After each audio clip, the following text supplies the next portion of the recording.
Ay, congratulations. Ang balita ko, umaarangkada na sa ratings ang To The One I Love! Yes! Tama po yan. Praise the Lord. At natalo nyo na yung yung... Oy! Para sa'yo. Ano na naman ba to?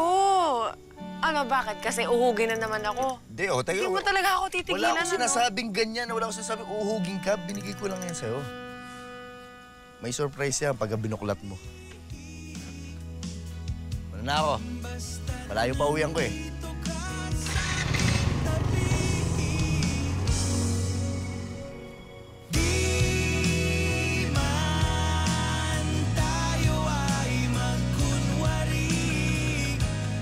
Malapit na rin eleksyon, kaya siguro yung interest, no, nandyan, no? Tama So, po. ano bang mensahe niyan para tayo, iboto na natin yung gusto natin? Ayan. Ginagawa po namin dito, may mga ilang eksena po talaga na pinapakita po ang ilang mga ugali po ng mga politicians. Ayan. Siyempre, hindi po natin pinapangalanan. For President, Jelay Di Magno. For President, Jesse ulit, Jesse! Jesse Magsino. Jesse! President, Jelay Di Magno.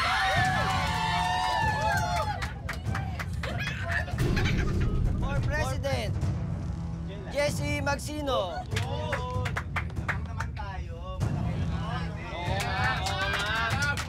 For President, Jelay Di Magno.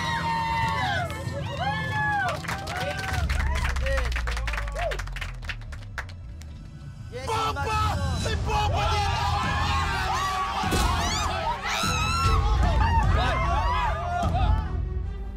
I misbehaved.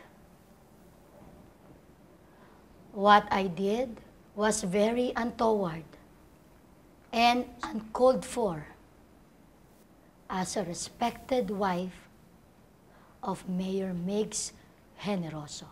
And therefore, I have to say, I am sorry. Yung show namin is inspired by real life. Wala kaming tinutukoy na tao or whatever, pero inspired siya. Pagmumulat mata. Yes. Actually, feeling ko yung mga nanonood, alam naman na nila yon. Oo naman. Pero dahil Matatalino napapanood nila, at ang daming aral ng show namin, Yes. sana mabigyan sila ng lakas na loob, di ba? Na, Yung mga ayaw umalis sa kapangyarihan. Yan. yes. Di ba? Mismo. Parang Mismo actually, nasa Todo One I Love po. chairman ng, Yes. di ba? Nandun Chairman lahat, ng terminal. Gusto siya na, pati anak, pati... Okay, mamaya Yan, yan. yan. Ano ba inaabangan ng ating viewers sa To The One I Love? O, si Kylie muna. Yan. Yung karakter ni Jelay, anong aabangan dyan ng ating mga manonood? Kapuso. Actually ako, nung binigay sa akin yung script, medyo kinabahan ako kasi nga, it deals with politics. Medyo ako, umiiwas talaga ako sa politics. Kasi marami akong hindi gusto. Ano nangyayari? Naman, aware na aware siya. So, kumapit na lang ako kay Jelay kasi yung character ni Jelay, napakaganda ng set of values niya. Tsaka ginagawa lang niya yung, sa tingin niya, yung tama. Kaya siya naging leader. Iniisip ko minsan sa mga eksena, Jelay, sure ka ba? Baka mabaril ka bigla.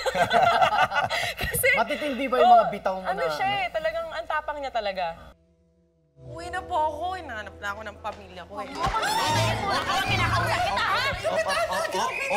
Kapitana, ano ba? Alam mo, Kapitana, pinagbibigyan lang kita eh.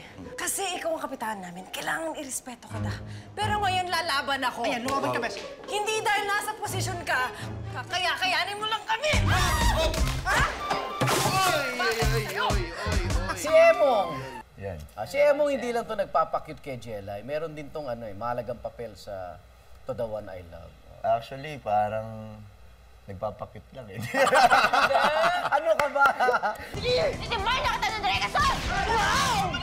Hey! What's happening here? Ha? Ano nangyayari dito? Bakit kayo nag-aaway? Jelay! Kapitana! Begbets! Sumagot ka! Crinkles! Ay, Bruno! Bruno! Inaaway niyo ako! Hindi. Si Emong kasi dito, prinsipyo sa buhay. At syempre, marami rin naman siya pinaglalaban. At nakikita niya kasi talaga kay Jelay. Na si Jelay, kahit nasabihin natin, paminsan kasi tayo mga, hindi ko naman nilalahat-lahat ng mga Pilipino, pero paminsan, ang tingin natin sa mga babae, mababa. Pero hindi po totoo yun. Paminsan, ang mga babae, sila pa tong mga mas matatapang. So, si Jelay, talagang buo ang loob ni Emong. Natiwala siya talaga na si Jelay, talagang nararapat na maging leader ng Toda. Kala mo, kaya mo siya ipagtanggol. Yung pala, kaya niya yung Siya. sarili niya. Siya mismo, Na kaya ikaw pa niya. ipagtatanggol, di ba? Mismo, opo. Ayan. Abangan niyo po yan, ha? Toda One Island.